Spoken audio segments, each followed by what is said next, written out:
Welcome to my YouTube channel Wise Whispers, where silence speaks. My name is Jones, and I am 62 years old. The day my daughter-in-law stood in my living room and screamed, "This house will be mine now," was the day I realized something painful. Sometimes the people you love the most can forget the sacrifices you made for them. But what she didn't know was that I had already made a decision that would change everything. It was a quiet Sunday afternoon when the argument started. I had just finished watering the small garden behind my house. That house wasn't just bricks and walls to me. It held 40 years of memories, the place where my late wife and I raised our son, where birthdays were celebrated, and where I spent countless nights working overtime to pay the mortgage. After my wife passed away 5 years ago, the house became my comfort. Every corner reminded me of her smile. My son Daniel moved in with his wife shortly after their wedding. At first, I thought it would be nice to have family around. The house felt less empty, and I believed we could support each other. But things slowly changed. Daniel was still kind to me, but his wife, Melissa, began treating me differently. At first it was small things, ignoring me at dinner, criticizing how I arranged the furniture, or complaining about the old photos on the wall. "This house feels outdated," she would say with a sigh. "It needs a lot of changes." I tried to stay patient.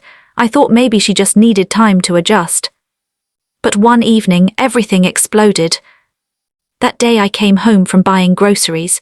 As I walked into the living room, I noticed several boxes lying around. Melissa was on the phone, loudly discussing renovations. "Yes," she said confidently, "once the house is in my name, we'll start the remodeling." I froze. In her name. When she noticed me standing there, she ended the call and crossed her arms. "Melissa," I said calmly, "what are you talking about?" She rolled her eyes. "I'm talking about reality. Daniel and I are planning the future of this house." "This house," I replied slowly. "I bought this house." She laughed coldly. "Well, you're old now. Eventually it will belong to Daniel anyway, so it might as well become mine." I felt my chest tighten. Before I could say anything else, she raised her voice and shouted the words that I will never forget. "This house will be mine now." The room fell silent. My son stood in the doorway, looking uncomfortable but saying nothing. And in that moment, something inside me broke. That night I couldn't sleep. I sat alone in the kitchen, staring at the old photo of my wife on the wall. Maybe I failed somewhere, I whispered to her picture. But then another thought came to my mind. I had worked for this house, I had protected this home for decades, and no one had the right to treat me like a guest inside my own life. So the next morning I made a phone call. Not to my son, not to Melissa, but to a real estate agent. Over the next few weeks I stayed quiet. Melissa continued planning how she would redesign the kitchen.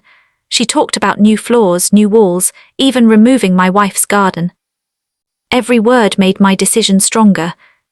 Then one afternoon, I called Daniel and Melissa into the living room. "I have something to tell you," I said calmly. Melissa smirked. "What is it?" I took a deep breath. "I sold the house." For a moment, neither of them spoke.